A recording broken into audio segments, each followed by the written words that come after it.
সুপ্রিয় আমার প্রিয় শিক্ষার্থীবৃন্দ, আজকে তোমাদের চতুর্ভুজের যত সূত্র আছে এবং ব্যাখ্যা সহ এবং কিভাবে অঙ্ক করবে, যা এমসিকিউ এবং সিকিউ এর জন্য তোমাদের অনেক অনেক উপকার লাগবে, সেই সম্পর্কে আজকের ক্লাসটি।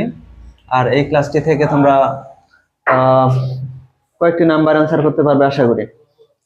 আর এই ক্লাসটি শুধু নবম এবং দশম নয়, অষ্টম, নবম, দশম, এমনকি যারা চাকরির পরীক্ষায় অংশগ্রহণ করবে, অর্থাৎ উপরের লেভেলেও এটা কাজে লাগবে। তাহলে আমরা চতুর্ভুজ কি জানি? চতুর্ভুজ মানে কি? আমরা জানি চারটি বাহু দ্বারা আবদ্ধ ক্ষেত্রকে চতুর্ভুজ বলে। এই যেমন এ, বি, সি, ডি, এটা কি চতুর্ভুজ।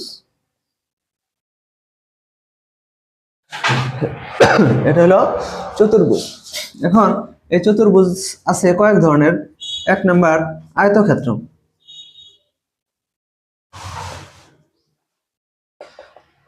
আয়তক্ষেত্রটা কি? যে চতুর্ভুজের বিপরীত বাহুগুলো সমান এবং প্রত্যেকটি কোণ এক সমকোণ। যেমন এ, বি, সি, ডি, এই চতুর্ভুজের এ ডি সমান সমান বিসি, আর এ বি সমান সমান সিডি, অর্থাৎ বিপরীত বাহুগুলো সমান এবং প্রত্যেকটি কোণ সমকোণ, অর্থাৎ কয় ডিগ্রি? 90 ডিগ্রি। আর কর্ণদ্বয় সমান, এসি এবং বিডি, এসি কর্ণ এসি সমান সমান কর্ণ বিডি। তাহলে এরকম যদি হয় তাহলে এই চতুর্ভুজটা হলো আয়তক্ষেত্র। আর আয়তক্ষেত্রের কয়েকটি সূত্র আছে। যেমন আমরা যদি আয়তক্ষেত্রের দৈর্ঘ্যকে এ ধরি আর প্রস্থকে বি ধরি, তাহলে পরিসীমার সূত্র হলো 2 ইন্টু দৈর্ঘ্য যোগ প্রস্থ, অর্থাৎ 2 ইন্টু এ প্লাস বি। আবার যদি আমরা ক্ষেত্রফল বের করি, ক্ষেত্রফল বলতে ভিতরের সমস্ত এরিয়া, ওই এরিয়ার ক্ষেত্রফল বোঝায়।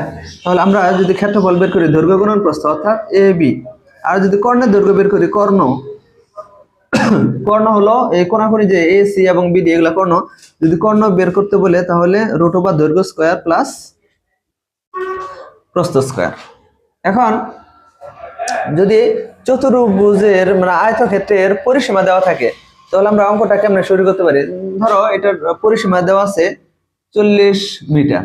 তাহলে আমরা লিখবো যে 2 into A B A plus B সমান সমান 40। এভাবে